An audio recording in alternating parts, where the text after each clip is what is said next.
25টা বছর মানুষের বাড়ি বাড়ি ভাড়া থাকার পর আমার বাবার ছোট্ট সুখের নীড়েটা। আপনারা সবাই মেসেজে এত রিকোয়েস্ট করেছেন, আপু আপনার বাবার বাড়ির ফুল একটা ভিডিও দেখতে চাই। বলতে পারেন বাবার অনেক শখের আর অনেক কষ্টের করা একটা বাড়ি এটা। এরপর 25টা বছর আমার আব্বু আম্মু মানুষের বাড়ি বাড়ি ভাড়া থাকতো। যাক আলহামদুলিল্লাহ এখন একটা নিজের বাড়ি হয়েছে। এটা আমাদের বাড়ির সামনের গেট। চারিদিকে যেহেতু বিলের মাঝখানে ছোট্ট একটা বাড়ি, এই জন্য চারিদিকে শুধু সবুজ আর সবুজ। এখন যেহেতু ধান লাগানো হয়েছে, আমার আব্বুকে দেখে বুঝতে পারি জীবনে আসলে কষ্ট ছাড়া কখনোই বড় হওয়া সম্ভব না। আমার দাদার অনেক জমি বা টাকা কোনোটাই ছিল না। আব্বু নিজে কষ্ট করে পরিশ্রম করে তবে এখন এই পর্যায়ে এসেছে। দেখেন 25টা বছর কতটা কষ্ট করতে হয়েছে তাকে। প্রথমে এই ঘরটা আমার ভাইয়ের, তবে আমরা যখন এখানে আসি আমাদেরকে এই ঘরে থাকতে দেওয়া হয়। এরপর তো আসলে বাবার বাড়িতে মেয়েদের কোনো নির্দিষ্ট ঘর থাকে না, যেহেতু আমাদের 2টা ঘর, ড্রয়িং রুমে একটা খাট রাখা হয়েছে। আমরা যখন আসি আমার ভাই এখানেই শুয়ে পড়ে। এখনো কোনো ভালো ফার্নিচার করা হয় নাই বাড়িতে,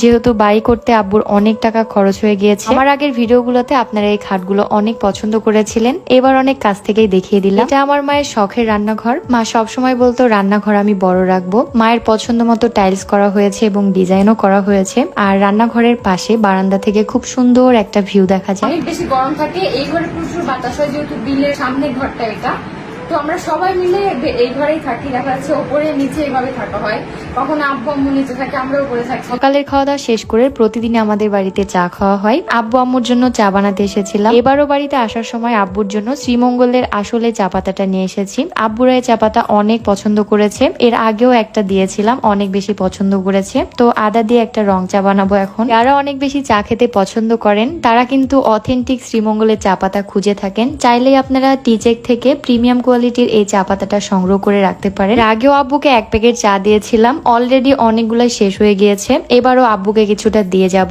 আর আমি কিছুটা নিয়ে যাব।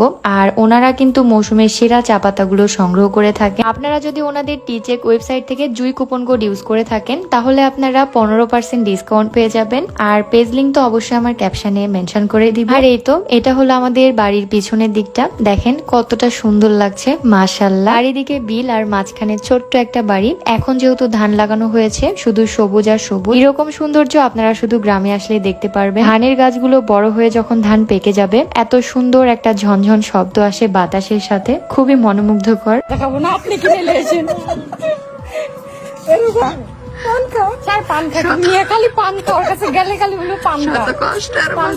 গ্রামের প্রত্যেকটা মানুষগুলাই এত সরল আর এত অমায়িক হয়। আন্টি আমাদেরকে এত ভালোবাসে, সব সময় হাসি খুশির মধ্যে রাখে।